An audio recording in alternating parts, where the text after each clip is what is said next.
G'day mates, Mingo here, and welcome to the first ever dev diary that I've ever done.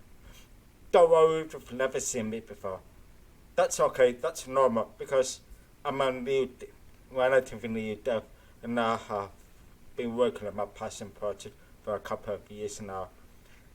I've worked on other projects, but this is the one I wanted to focus on for the moment, for my dev diaries.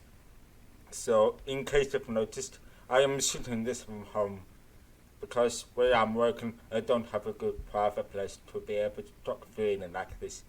Also, I was gonna say we have a special guest in Quilly, but she's not here, so I just have to go with my man here. Alright, let's start this up with a simple introduction. My name is Miguel, and I'm a game developer. I'm currently in Washington in this Queensland Games residency, where I'm working to further my goals as a game dev, and I'm working with many incredible like-minded individuals that share the same passion as I do. Everyone has the same passion projects and goals like I do. I'm working with a team and we are working on a social deduction game together, but that's not what the step diary is about. Maybe I'll cover in the future diary, but for now, let's move on. What I wanted to do today is go through the process that I had gone through the last in over 2 weeks, developing through a prototype of a game mechanic for my game, or as I like to call it, struggling and tripping through the process. My passion project has a dev character. Did you know that? Now I do. And for my passion project, I wanted to go against the grind and create a dev character that gave players a brand new way to play as a dev character, and just changed the way dev characters are portrayed in video games. Before I go to turn this game mechanic though, let's go back to a different game that I took some inspiration from. Metal Gear Solid 4 Guns of a Patriot was released in 2008 for the PlayStation 3. It was 2008. Look, let's not waste time. This game takes a lot of time to explain, so let's not.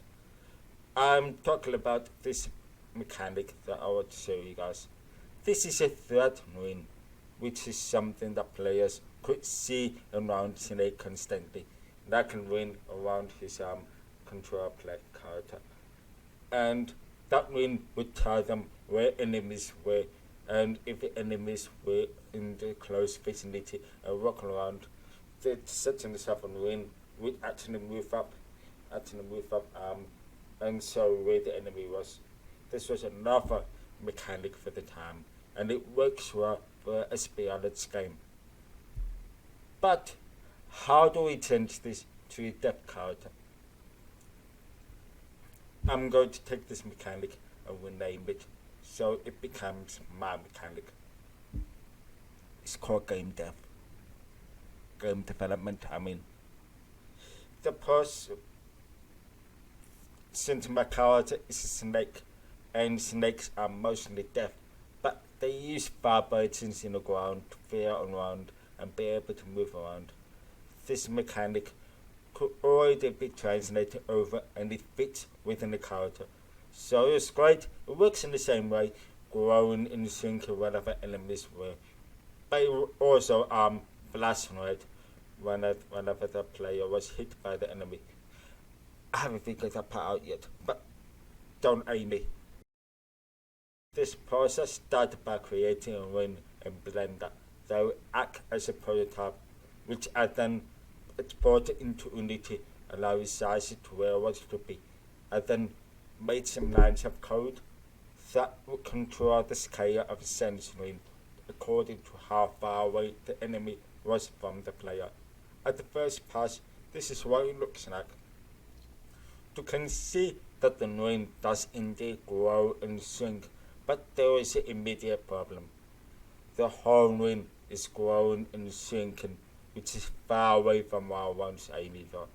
I asked someone who I'm working with, I asked the main programmer that I'm working with on my other and the team parted. And he gave me the idea to split up the ring into different sections, which would make it easier to determine which section of the ring would need to grow. So that was okay. Back into Blender, split the rings up, back into Unity, where I have 4 different objects to determine the ring sections. But it wasn't working, and here is where maths actually becomes important for the first time since high school. I've been in Unity to use the faculty distance in order to calculate the distance between my character and the enemy, and that was working well. And then I was told by another person, let's call him TK, that I also need to calculate the faculty point dot to figure out the rotation from a specific range section to the enemy.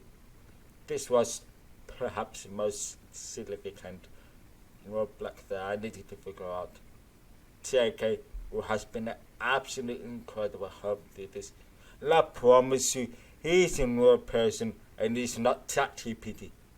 He then suggested to me that I created a little object to attach my character, which I then attached different range sections to. The range sections went to a list. I then also attached a different object to for the sections distance to an enemy. So to be able to determine the ring rotation, I also had to create a variable that would tell me what the forward direction was for the ring sections, and I attached this to each of the ring sections. This now meant that I had something telling me which direction each ring section was facing. It took quite a bit of tinkering. Okay, a lot of tinkering. Because I couldn't see which forward direction was section pointing. It was a guessing game. And I was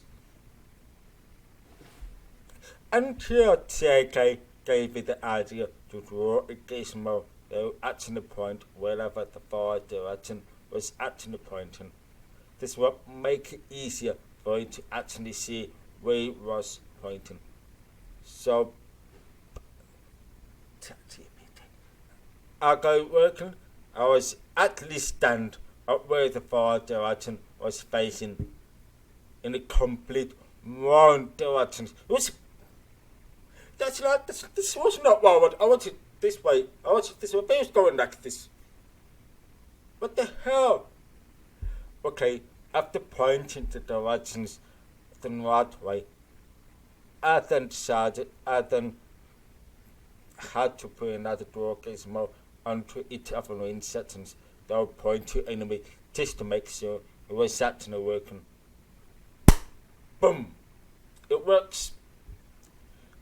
Now, do you remember the rotation thing that each range section has? Yeah.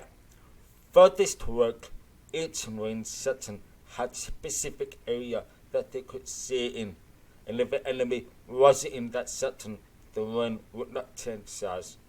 The testing for this led to some really interesting research that I was so wished that I had recorded because it was hilarious.